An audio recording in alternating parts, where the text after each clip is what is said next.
Greetings, this is Lenharrow Fantasy Adventures Part 4, where we go over the Creature Guide and King Zone for the Light Edition. If you haven't checked out parts 1 through 3, which first 2 parts cover the Player's Guide, and the third part covers the Referee's Guide for the Light Edition, please check those videos out. With that said, let's get right into Part 4. So then we go into our creature guide. Now, creature guide is basically tells you how to make creatures, and we give a bunch of stats for all the different types of creatures, and we really simplified creatures and put them into specific categories so that they're easier, at least for me, to understand. This is the way we do things. We have animals, and animals, they're amphibians. Then we have birds, fish, the types of animals. Mammals, there's lots of mammals. And we have, of course, we have reptiles. And then we go into bugs. These are all your giant spiders. Anything normal, we have rules for that too. Normal animals and normal insects. But basically we have the same stuff you would have for a player character. You have everything a ref needs to run this in the game system. Now, you can use these or not use these, or enhance them as you see fit. We determine everything by hit degree and size, and that determines how many hit points they have. That would determine their hit degree, just like a player. We made it same. Players and creatures work pretty much the same. Now, like I said, we have all in various categories. After bugs, we have what we like to call dweebered creatures. Dweebered creatures are anything that is affected by magic. Like, say, a goblinoid or a construct is made by magic. Goblinoids are once normal mystical creatures, and they've been taken and altered by magic. This would be like your goblins and your orcs and things of that nature. Gorgons are anything that has been corrupted with the element of earth. Gorgon would include anything that turns something to stone or turns itself to stone, and it is basically a corrupted creature. And we, like I said, we go over a few of these things and the different types of goblinoids that we use in our games, and you can use them or not use them. In the adventure part of the 4th book of this Lenharrow Fantasy Adventures, we have a trip sheet, and then you refer back to your creature guide. It's really that simple. Like I said, humanoids.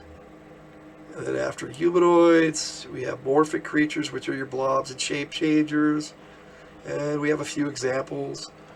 Anything up to 5 hit degree would be found here in the Light Edition, and that we use. Like a chess mimic.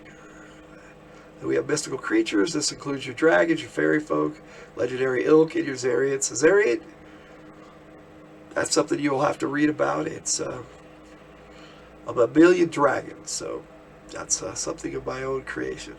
Now, I didn't create the idea of a million dragons, but the types that we use, me and others in our game have created and enhanced upon over the past few years.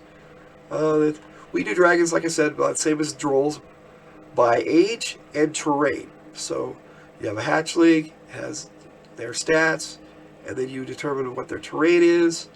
Well, you have their horns and innate abilities. But everything, like I said, is done by terrain. And terrain determines their scale color, their breath weapon.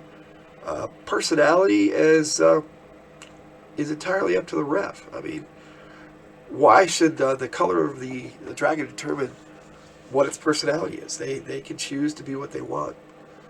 Otherwise, they would be corrupted if they're forced to be evil. Dragons aren't corrupted. They are the essence of fantasy gaming, in my opinion. And so you have to have a good dragon system, I think. Then we have dragon kids, which would be your hydras and your wyverns and things like that. And we have fairy folk, fairies, imps, legendary ilk. We have a few like harpies and manticores. Noble centaurs and centaurs, which are your hybrids. Uh, legendary animals, if I can say it right. We have like a cockatrice, a griffin, owlbears. Uh,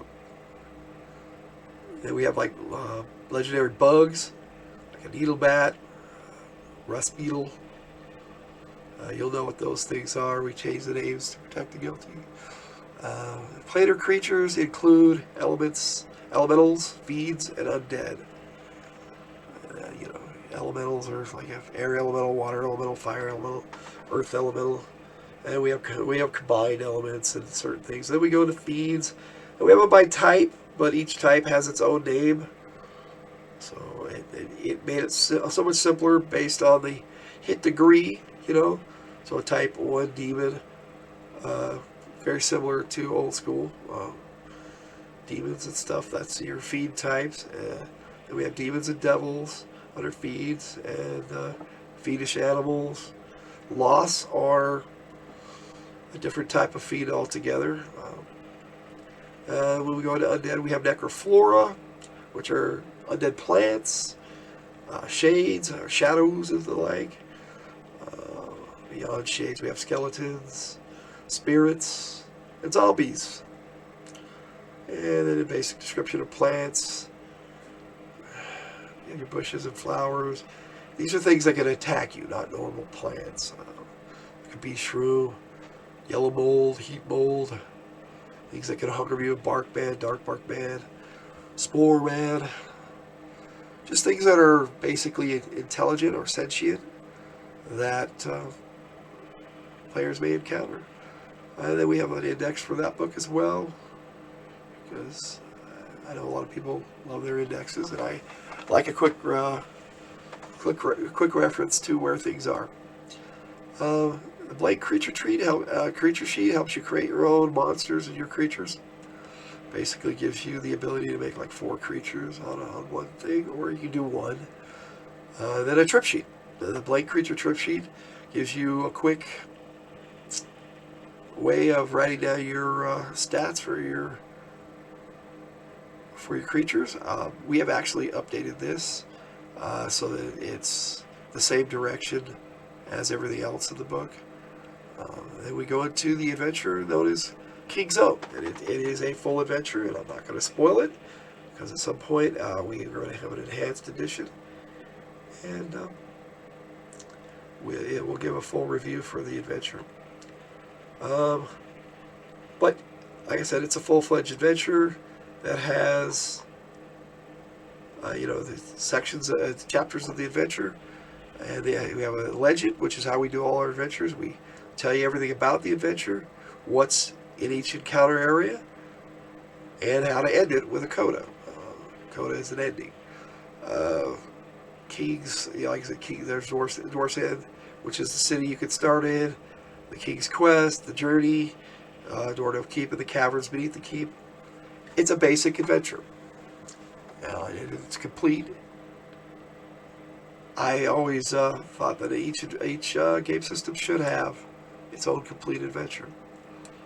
That basically gives you the gist of it. At the end of the adventure, we have maps. Of course, you need maps to run a game. And then we have the RPC trip sheet, which is referee player characters and a quick reference chart.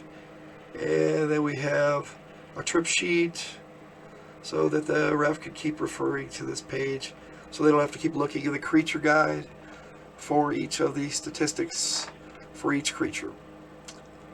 That, in a nutshell, is Lenharrow Fantasy Adventures. Okay, this is my summation of Lenharrow Fantasy Adventures. Went way longer than I thought, so I had to put it into 4 parts. But what I would like to sum up here is that what I didn't cover was how we do increases for characters. So I'd like to talk about that for a second here. The way that works is basically every certain amount of adventure is determined by the referee. Players get an increase, and every time they get an increase, they get more hit points and more resistance rolls and possibly faith points if your referee is using that. Lenharrow is basically everything that we enjoy about gaming. We put a little bit of everything into it from over the years while we played, and we really enjoy gaming, and we hope that is conveyed in our system. We hope that this video, these 4 videos, actually show you exactly everything that we wanted to. I know that there's probably a lot of things that need to be edited, so you might find a bunch of typos. Yeah, it definitely isn't the format that I really wanted to present, but it's what we have to go with now with what we got. I definitely wanted to put more artwork into it. There were just cosmetic changes that I would have made. Beyond that, though, I think we put together a pretty good book, and we definitely hope you enjoy it. I did want to mention a few things about the difference between the Light Edition and the Enhanced Edition. The Light Edition is the basic game. In essence, it covers the first hit degree of 1 to 3 for player characters. We tried to keep things in a smaller scope. I'm sure there are things that I accidentally included for the Enhanced Edition. I'm sure there are things that I may have left out. It's a big book. I actually originally wanted to put it into like a box set with 4 mini books, but the format that we have it in right now on Amazon is the best one we could come up with for the way things are. And I actually, in the long run, I prefer it in the one hardback volume, because it's one book, you pick it up, it's all right there, and you don't need anything else to play the game other than your character sheet. So I also wanted to mention that our enhanced editions are going to become available in June of 2023 with the Lenharrow Player's Guide and the Lenharrow Referee's Guide. So if you want to wait for those, you might want to do that. Those go into way more detail. They add a lot more skills. They add a lot more rules for the referee. The Referee's Guide actually includes an entire world builder and a magical device creation section. So I want to check that out. Then we've got 2 accessories for each book coming out shortly thereafter. We've got, for the Player's Guide, we've got a character creation companion, which we mentioned earlier, that's going to be coming out. Also, for the players, we have a support characters book that covers followers and bonded mounts. For the Referee's Guide, we'll have a big creature guide that we've got coming out that has power class creatures from 1 to 25, it gets pretty crazy. Also, the Lenharrow Encounters Guide, which will have a larger section on creature possessions and how to give out what treasure that they have. That all being said, I hope you liked it. I hope you enjoy the game. That's what's coming up next from us. Next time, from the hill, though, we're going to have a Low Air Solo Adventures. We're going to go over that, and hopefully we'll be able to continue on from there. So before I go here, though, I wanted to give a shout out to a few people. My wife, the Tiger, who, although I did most of the writing, nothing in this game system was done without her say and my say. Together, we agreed on everything. We put everything together, and everything together. So it was a joint effort. Let's just put it that way. And our son, who likes to be called Jake Pendragon with two N's in Penn, he did a lot of editing and contributed quite a bit to this, as well as our game group, which we've always called either Lenharrow Adventures Guild or Logan's Adventures Guild. Either way, it's the same initials. So anyone who's ever sat in game with us, we appreciate it. There's also a few other online contributors that we would like to give credit to. Bear, the Gen X DM, or Game Master, I should say, Gen X GM, whatever he wants to call himself at this point. Your words were very helpful and inspired me to set up my own stuff and my own videos, and I appreciate that. Also, the Dungeon Minister, I'd like to give a shout out to him. He showed me that even the old school rules can be fun again, and you both helped inspire me to put these videos out and get my game system together and get it finally published so that we could share it with everybody else, which is what we really want to do. We just want to share it. We hope you like it. And thanks for listening to me. Logan out.